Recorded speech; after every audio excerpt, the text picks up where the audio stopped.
Thank you for tuning into my YouTube channel, The Man in a Tux. I'm the Crazy Italian, and today's video is I'm making Blackberry Brandy. My favorite. I've had this recipe since I was a kid and never had an opportunity to make it until now. And you guys get to join me on my first journey on making Blackberry Brandy.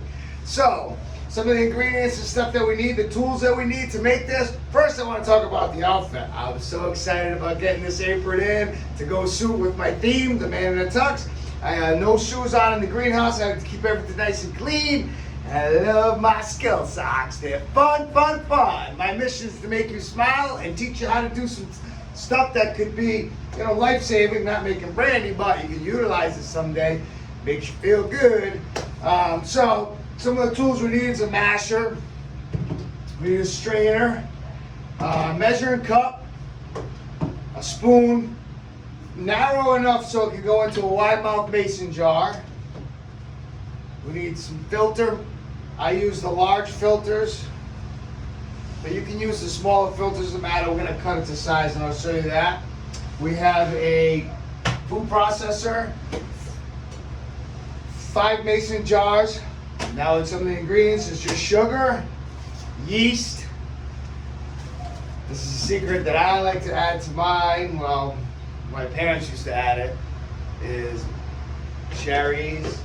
And then if you watched my harvesting my blackberries, you would have seen how I got these beautiful babies. They're all washed and clean and ready. We still got a little bit of water in there. So what I did over here is I took the wash water from the berries and I reduced it down half. The bucket was full, and don't mind my fingers, and if you see stains all over me, that's just blackberry juice from picking today and stains from berries falling on me. So I reduced it down halfway. I still want to use that water because it still has the sugars and vitamins and stuff and the flavor that we want, but I don't want a lot of the water, so that's why I reduced it. I'm also going to jar that. I might just keep it in the pot, that's what I'll do. And we're going to utilize that later, and I'll show you why. So right now, what we want to do is, back in the old days when they made wine, they did the little Italian dance, and they used their bare feet. I ain't a feet person, and I don't want feet touching my stuff, so I'm going to teach you another way of doing it. And we're doing a small batch anyway. So we're going to mash. We're going to do it 2 different ways. We're going to mash the berries because they're very soft. We're going to mash them just with the masher. It'll be plenty enough for them. But the cherries, they have a tough skin and they're a little tougher to mash. So that's what we're going to use the food processor for. And that you can use for anything. You don't have to use the masher. It's just more, I think it's more efficient and faster and less cleanup, but we're still going to clean it up anyway. So we're going to do the berries first. We're going to get the filter paper because it's going to come in later. So that goes onto the jars. And we're just going to mash this up and get it all nice and mashed. So I'll stop here and then I'll re-go once I get it all mashed up and put it into a mash form, and I'll restart the video. But once again, I just want to thank you for still watching. Hopefully you guys get inspired to do some creative stuff like this and smile and have a good time. Maybe we'll do a little dancing. But and I'm not going to cut these too much, these videos. I'm just going to flow with it to save time. So if I screw up or it's part of the fun. I'm not a professional at this. I'm just trying to get you guys to be happy and positive and get your mind off all this negative crap that's in the world. We don't even want to use that word. We just want to use positive. Get those positive vibes out there. And nothing better than making Blackberry Brandy. Those vibes are good. So thanks again for following me. And I'll start up again soon. Okay, we're back. So I want to keep this entertaining. I got a little joke for you. It might be a little corny, but who cares? As long as you laugh. What do you call blackberries that play the guitar? A jam session. But anyway, so back to serious stuff. So we made the mash. Here's the mash, so you can see it. So we have about a quarter, maybe an eighth of cherries, and the rest blackberries. Mulberries, blackberries, whatever you want to call them. There's 6 quarts here, and then we have 2 quarts of the water. So now what we're gonna do is we're gonna heat that mash up. So I got this big pot and I got this ghetto burner right here, and just so you know, I don't want to put that on the ground. I usually get everything dirty, so I'm very impressed that I did all that and I didn't get any stains on me. If you know me, I get dirty, I'm accident prone. So now we're gonna light this thing, so hopefully we don't go kaboom, and we get everything going. So I'm gonna light this up, we're gonna heat the mash up. The reason why I heat the mash up is, one, to kill anything that's, you know, in the mixtures, you know, and also what it does is gonna melt the sugar. And then when we put the yeast in, it's gonna activate the yeast. We're gonna let it cool down a little bit and activate the yeast. So let's light this thing first.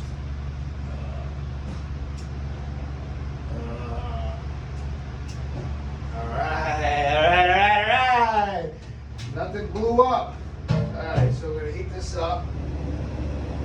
Put the mash in there. Now that I know exactly how much mixture I have, I can start doing the math to what I need to do. So hopefully I don't get splashed with this.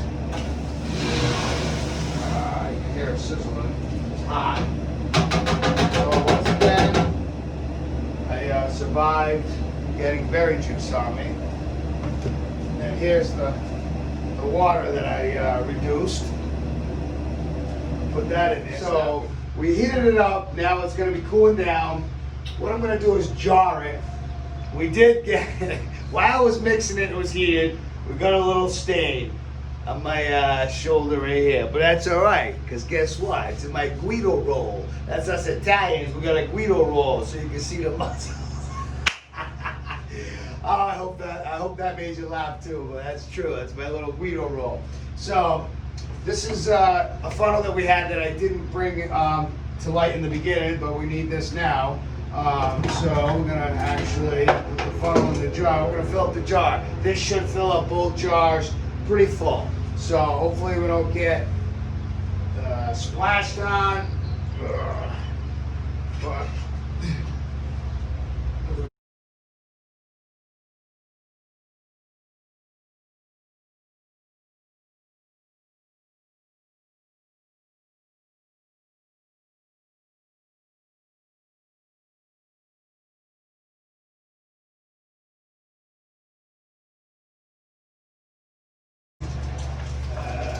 it's very difficult for me to do.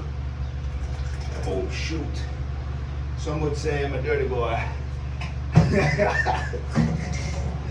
As you can see, my hands are just stained. All right, so I guess we got a little bit more than expected. I don't know how that happened. I guess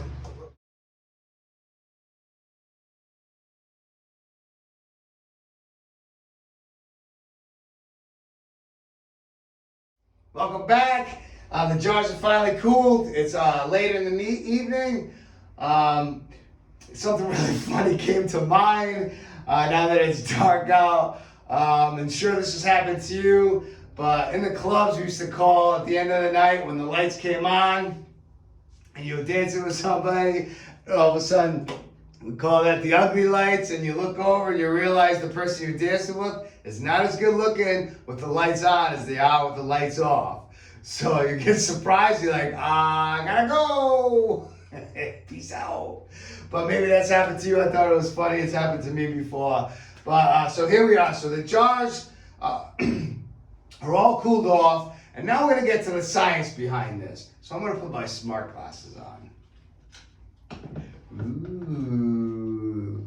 Do I look smart? So I actually wrote down the recipe and put it in a pretty cool paper towel holder, signed it, and wrote date on it. We were a little loose with the recipe in the beginning with the amount of sugar and stuff, so I actually did the mathematics behind it. We had 6 ounces of mash, 1/8 of it was cherry, 7/8 was the blackberry mulberry. We had 2 ounces of reduced water, which equals 8 ounces, which is 2 gallons. So we filled 4 1/2 gallon jugs up. I actually split it into 5, and I'll explain why. The amount of sugar they added to each one was 1 1/4 cups to each 1/2 gallon. We added a 1/2 teaspoon of yeast per 1/2 gallon. It's made with love. There's my signature, and I sealed it with a little bit of raspberry juice, which I believe they used that to make paint back in the old days, but that's for another video. So I'm gonna fold that up. I'm gonna talk about yeast. Yeast is a live, active culture, so it needs to actually breathe. So we needed to cap this with something that allowed it to breathe but kept everything out.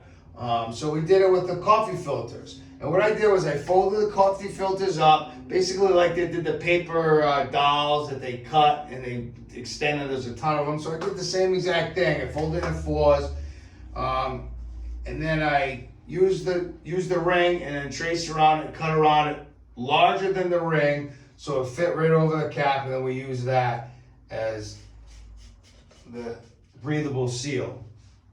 Now what the yeast does is it actually converts the sugar into alcohol, ethanol. And I'm gonna post the Google search for that at the end of this video, so you can actually get the terminology for that.